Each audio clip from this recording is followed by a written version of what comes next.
आढावा। गोंदियाच्या आमगाववर पोलीस ठाणे परिसरातील 65 धार्मिक स्थळांवरील भोंगे हटवण्यात आले। ही कारवाई पोलीस अधीक्षक गोरख भामरे, उपविभागीय अधिकारी प्रमोद मडामे यांच्या मार्गदर्शनाखाली करण्यात आली आहे। धाराशिव जिल्ह्याच्या महिला रुग्णालयामध्ये साप शिरल्याची घटना घडली। रुग्णालयात कोब्रा मणियार जातीच्या सापाचा वावर असल्याचा व्हिडिओ सोशल मीडियावर व्हायरल झाला। त्यामुळे रुग्णालयातील सुरक्षेचा प्रश्न ऐरणीवर आलाय। डिजिटल स्मार्ट मीटर विरोधात उद्धव बाळासाहेब ठाकरे युवा सेना आणि मित्रपक्षांनी महावितरणवर धडक मोर्चा काढला। या स्मार्ट मीटरमुळे जुन्या मीटरच्या तुलनेत तब्बल 50% जास्त वीज बिल येत असल्याचा आरोप मोर्चेकऱ्यांनी केला। पुण्यात शरद पवार गटानं संविधानाच्या रक्षणासाठी आंदोलन पुकारलं। सरकारचे हे अभय असल्यामुळेच काही दिवसांपूर्वी पुण्यात संविधान का बदलाव या पुस्तकाचं संविधान का बदलावं या पुस्तकाचं प्रकाशन झालं। या पुस्तकाच्या प्रकाशनास केवळ दिखाव्यासाठी पुणे पोलिसांनी निर्बंध घातले, मात्र तरीही हा प्रकाशन सोहळा बिनदिक्कतपणे पार पडला। या कार्यक्रमाचं आयोजन करणाऱ्यांवरही कारवाई केली नाही असा आरोप आंदोलनकर्त्यांनी केला। उद्यापासून मासेमारीच्या नवीन हंगामाला सुरुवात होणार आहे। यासाठी कोकणातील सुमारे 14,000 मच्छीमारी नौकांसह मच्छीमार सज्ज झाले। तर रायगड जिल्ह्यातील 2,538 यांत्रिकी नौका आणि 260 बिगर यांत्रिकी नौका मासेमारीसाठी सज्ज झाल्या। पश्चिम रेल्वेच्या वानगाव रेल्वे पुलाशेजारी तयार करण्यात आलेल्या सर्व्हिस रोडची अवघ्या 2च महिन्यात चाळण झाली आहे। कोट्यावधींचा निधी वाया गेलाय। काही दिवसातच रस्ता निखळल्यानं ठेकेदारांनी निकृष्ट दर्जाचं काम केल्याचा आरोप ग्रामस्थांनी केला। समृद्धी महामार्गामुळे बुलढाणा जिल्ह्यातील शेतकऱ्यांचं मोठं नुकसान झालंय। दुसरबीड जवळील वर्दडी खुर्द शिवारात पावसाचं पाणी थेट महामार्गावरून शेतात घुसलं। त्यामुळे सोयाबीनसह अन्य हजारो हेक्टरवरील पिकांचं नुकसान झालंय। पाण्याच्या निचऱ्याची व्यवस्था न केल्याचा आरोप शेतकऱ्यांनी केला। हिंगोलीच्या कवठा ते कोळसा रस्त्यावर कयाधू नदीवरील पुलाचं काम संथ गतीनं सुरू आहे। मागील 2 ते 3 वर्षांपासून या पुलाचं काम सुरू असल्यानं नागरिकांना दूरवरून वळसा घालून जावं लागतंय। तर नदीतून तयार केलेला पर्यायी रस्ताही वाहून गेलाय। त्यामुळे काही नागरिक या प्रवाहातूनच मार्ग काढतायत। या पुलाचं काम कधी होणार आहे याकडे या भागातील नागरिकांचं लक्ष लागलंय। विजयदुर्ग बंदरामध्ये सागरी रोरो सेवेचं जेटी उभारण्याचं काम युद्धपातळीवर सुरू आहे। मागील 8 दिवसांपासून काम सुरू आहे। सध्या विजयदुर्ग बंदरामध्ये फ्लॉटिंग पार्टून्स उभारले जात आहेत। हे काम अजून 10 ते 15 दिवस सुरू राहणार आहे। गणेश चतुर्थीच्या आधी 2 ते 3 दिवस ही सेवा सुरू होणार असल्याची माहिती आहे। तुळजाभवानीचा प्रसाद लाडू तिरुपती बालाजी आणि शिर्डीच्या साईबाबांच्या प्रसादापेक्षाही महाग आहे। 30 रुपयाला फक्त 50 ग्रॅमचा प्रसादाचा लाडू देण्यात येतोय आणि तोही फक्त 5 दिवस टिकणारा आहे। मावळ तालुक्यातील तळेगाव चाकण शिक्रापूर या औद्योगिकदृष्ट्या अत्यंत महत्त्वाच्या मार्गाच्या दुरावस्थेवर आता ठोस पावलं उचलली जात आहेत। वाहतूक कोंडीमुक्त, सुरक्षित आणि वेगवान करण्यासाठी राज्य शासनानं निर्णय घेतलेला आहे।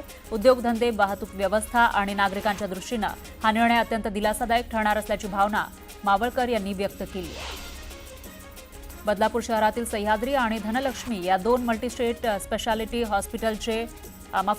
स्पेशालिटी हॉस्पिटलचे परवाने रद्द करण्यात आले। इथल्या डॉक्टरांवर गुन्हा दाखल करण्याचे आदेशही देण्यात आले। राज्य सरकारच्या आरोग्य विभागाची ही मोठी कारवाई मानली जाते।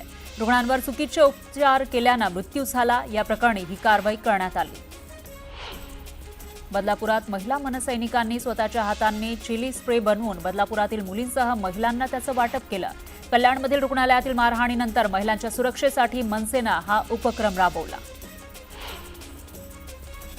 मागील काही दिवसांपासून परभणीमधील जिंतूर तालुक्यातील कौसडी इथं शेतात काम करणाऱ्या शेतकऱ्यावर रानडुकरानं हल्ला केला। यात शेतकरी गंभीर जखमी झालाय। त्याच्यावर रुग्णालयात उपचार सुरू आहे। हल्ल्यांमध्ये वाढ झाल्यानं शेतकऱ्यांमध्ये मात्र भीतीचं वातावरण पसरलंय। नंदुरबार शहरातील खासगी अनुदानित शाळांकडून क्रीडा गणवेश एकाच विक्रेत्याकडून खरेदी करण्याच्या सक्तीला विरोध केला जातोय। बाजारामध्ये 400 रुपयाला मिळणारा गणवेश 600 रुपयाला विकत घ्यावा लागल्यानं हिंदू सेवा सहाय्य समितीनं जिल्हाधिकाऱ्यांना आणि शिक्षणाधिकाऱ्यांना निवेदन दिलं। विधानभवनात नागपुरातील विद्यार्थ्यांनी संसद युथ पार्लिमेंटचं आयोजन केलं। विधानसभेचे अध्यक्ष राहुल नार्वेकर यांनी या विद्यार्थ्यांना विधानभवनात आयोजन करण्याची परवानगी दिली होती। देशभरातून तब्बल 150 विद्यार्थ्यांनी यामध्ये सहभाग घेतला। जळगाव जिल्ह्यात गेल्या 4-5 दिवसांपासून सुरू असलेल्या रिमझिम पावसामुळे पिकांना तात्पुरता दिलासा मिळालाय. तरी देखील जळगावकरांची चिंता मात्र वाढलेली आहे. हवामान खात्याने दिलेल्या अंदाजानुसार आगामी काही दिवस जिल्ह्यात पावसाला पुन्हा ब्रेक लागण्याची शक्यता आहे. सांगलीच्या कृष्णा नदीच्या पाणी पातळीत घट झाली आहे. कृष्णा नदीची पाणी पातळी 22 फुटांवर पोहोचली. त्यामुळे सांगलीकरांना दिलासा मिळाला. मात्र प्रशासनाकडून सतर्कतेचं आवाहन कायम आहे. धरणातून पाण्याचा विसर्ग कमी केल्यानं कृष्णा नदीच्या पाणी पातळीत घट झाली आहे. रत्नागिरीच्या खेडमध्ये महिलांनी मायक्रो फायनान्सच्या मनमानी कारभाराविरोधात आंदोलन केलं. अवैध पद्धतीनं वसुली केली जात असल्याचा आरोप करण्यात आला. दरम्यान पोलिसांनी दखल घेत कारवाईचा इशारा दिला. लोणावळ्यातील खंडाळा एक्झिट पॉइंटवर महामार्ग पोलिसांच्या मनमानी कारभाराविरोधात स्थानिकांनी ठिय्या आंदोलन केलं. यावेळी एक्सप्रेसवेवरील चिखलमय रस्त्यावर बसून पोलीस प्रशासनाचा निषेध करण्यात आला. तातडीनं पोलिसांनी गैरवर्तन थांबवण्याची मागणी स्थानिकांनी केली. चिपळूणमध्ये डिजिटल मीटरचं बिल भरणार नसल्याचा पवित्रा नागरिकांनी घेतला. यावेळी डिजिटल मीटर विरोधात मोर्चा काढण्यात आला. दरम्यान मोर्चेकरी आणि महावितरण अधिकाऱ्यांमध्ये बाचाबाची झाली.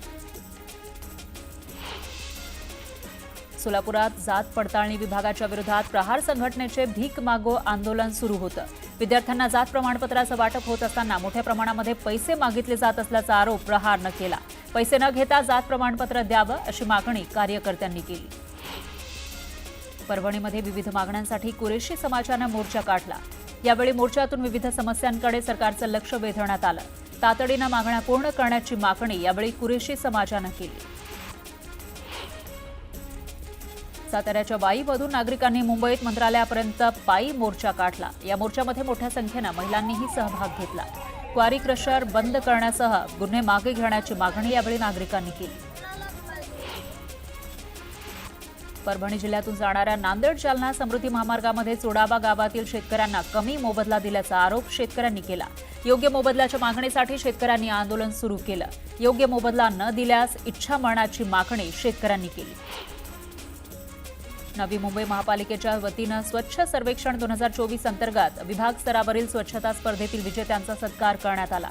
ज्ञान केंद्र बेलापूर इथं सत्कार समारंभ पार पडला. मल्याळी चित्रपटाची प्रेरणा घेऊन नांदेड महापालिकेच्या शाळेमध्ये नो बॅक बेंचर्स अशी संकल्पना सुरू करण्यात आली आहे. नांदेड पालिकेच्या 6ही शाळांमध्ये हा उपक्रम राबवण्यात आलाय. सर्व विद्यार्थ्यांना गोलाकार पद्धतीनं आसन व्यवस्था करत वर्गात बसवण्यात आलं. मिठी नदी घोटाळा प्रकरणामध्ये ईडीकडून छापेमारी करण्यात आली आहे. मुंबईतल्या 8 ठिकाणी ईडीनं छापे टाकले. मुंबईतल्या काही कंत्राटदार आणि इतरांवर सुद्धा ईडीनं छापेमारी केली. पश्चिम रेल्वेच्या विरार लोकलमध्ये प्रवाशांमध्ये हाणामारी झाली. वैतरणा आणि सफाळा रेल्वे स्थानकादरम्यान ही घटना घडली आहे. सफाळे आणि पालघर इथल्या प्रवाशांमध्ये हाणामारी झाल्याची माहिती आहे. ट्रेनमध्ये चढताना धक्का लागल्यानं हा बाद झाला होता असं कळतंय. बदलापूर रेल्वे स्थानक अद्ययावत करण्याचं काम सुरू आहे. ठिकठिकाणी प्लॅटफॉर्मवर सरकते जिने बसवले जात आहेत. मात्र प्लॅटफॉर्म नंबर 2 वर चक्क जुना सरकता जिना लावल्याचा आरोप मवियाकडून करण्यात आलाय.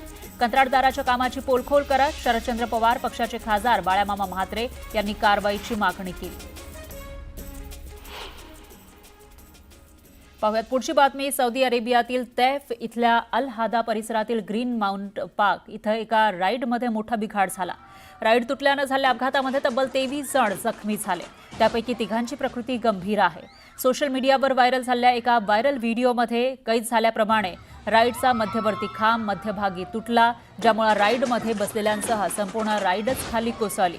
सुदैवानं राईड कोसळताना ती कमी उंचीवर होती, त्यामुळे मोठा अनर्थ टळला.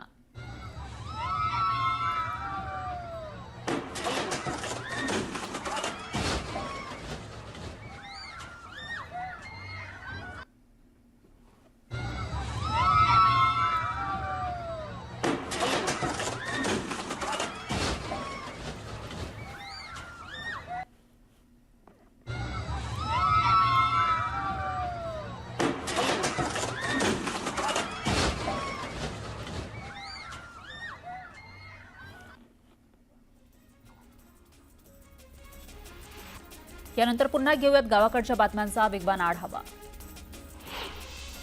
कृषी मंत्री माणिकराव कोकाटेंचं खातं बदललं जाणार असल्याची माहिती सूत्रांनी दिली आहे. कृषी खात्यासाठी दत्ता भरण्यांच्या नावावर शिक्कामोर्तब झाल्याची माहिती विश्वसनीय सूत्रांनी दिली. मंत्री कोकाटेंचा राजीनामा घेण्यात यावा असं वक्तव्य शेतकरी नेते राजू शेट्टींनी केलं. तर कोकाटे राजीनामा दिल्यानंतर तोंड उघडतील अशी भीती असल्यामुळे राजीनामा घेत नसल्याचा आरोप शेट्टींनी केला. अजित पवार मुख्यमंत्र्यांच्या भेटीला गेले असताना धनंजय मुंडेही मुख्यमंत्र्यांच्या भेटीला गेल्याचं पाहायला मिळालं. त्यामुळे आता धनंजय मुंडेंची पुन्हा मंत्रिमंडळामध्ये एंट्री होणार का अशा चर्चांना उधाण आलंय. उपमुख्यमंत्री एकनाथ शिंदेंच्या उपस्थितीमध्ये शिवसेनेच्या खासदारांची बैठक झाली. अचानक दिल्लीत आलो नाही अशी प्रतिक्रिया दिल्ली दौऱ्यावर एकनाथ शिंदेंनी दिली.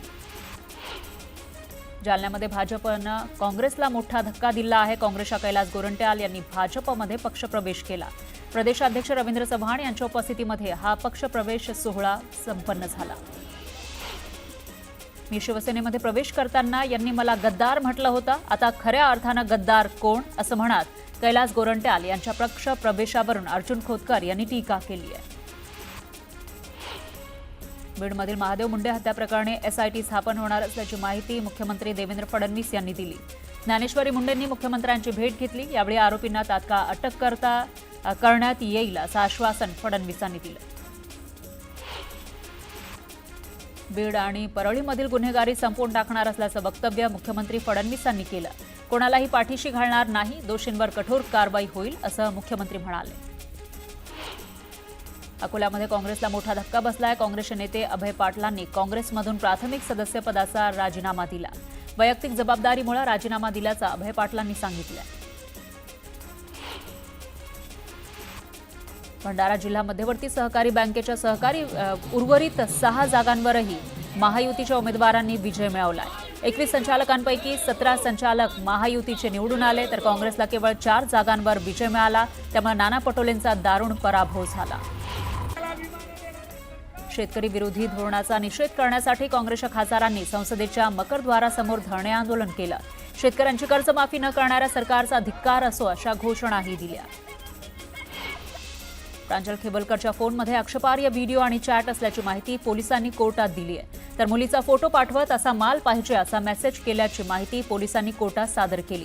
दरम्यान प्रांजल खेबलकर यांना 14 दिवसांची कोठडी सुनावण्यात आली आहे. बार्शीमध्ये तालुकाध्यक्ष शांताराम जाधव यांची 2 वाहनं जाळण्यात आली. व्हिडिओ पोस्ट करत रोहित पवारांचे माजी आमदार राजेंद्र राऊत यांचे पुत्र रणवीर राऊत यांच्यावर गंभीर आरोप केले आहेत रोहित पवारांनी. तर जहागिरी गेली मात्र फुगिरी गेली नाही अशा शब्दात रोहित पवारांनी माजी आमदार राजेंद्र राऊत यांना टोला लगावला. राज्यातील 1,10,000 एकल महिलांची मुलं सरकारी योजनांच्या लाभापासून वंचित असल्याची माहिती आहे. रखडलेला लाभ तातडीनं देण्याची मागणी करण्यात आली आहे. यासाठी साऊ एकल महिला समितीनं श्रीरामपूर प्रांताधिकाऱ्यांना निवेदन दिलं.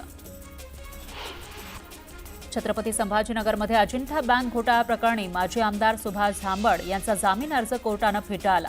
2006 ते ऑगस्ट 2023 या काळामध्ये 36 बोगस खात्यांद्वारे अपहार केल्याचा आरोप त्यांच्यावर आहे. तर चेअरमन पदाचा गैरवापर केल्याचं तपासातून समोर आलंय. 2008 मधील मालेगाव बॉम्बस्फोट प्रकरणातील सर्व आरोपींची निर्दोष सुटका करण्यात आली आहे. 17 वर्षांनंतर सर्व आरोपी निर्दोष मुक्त झाले. मालेगावमध्ये 29 सप्टेंबर 2008 साली झालेल्या भीषण बॉम्बस्फोट प्रकरणी मुंबईच्या एनआयए या विशेष न्यायालयानं महत्त्वाचा निकाल जाहीर केला. सबळ पुराव्यांअभावी साध्वी प्रज्ञा सिंग त्याचबरोबर कर्नल पुरोहित यांच्यासह 7 आरोपींची निर्दोष मुक्तता करण्यात आली.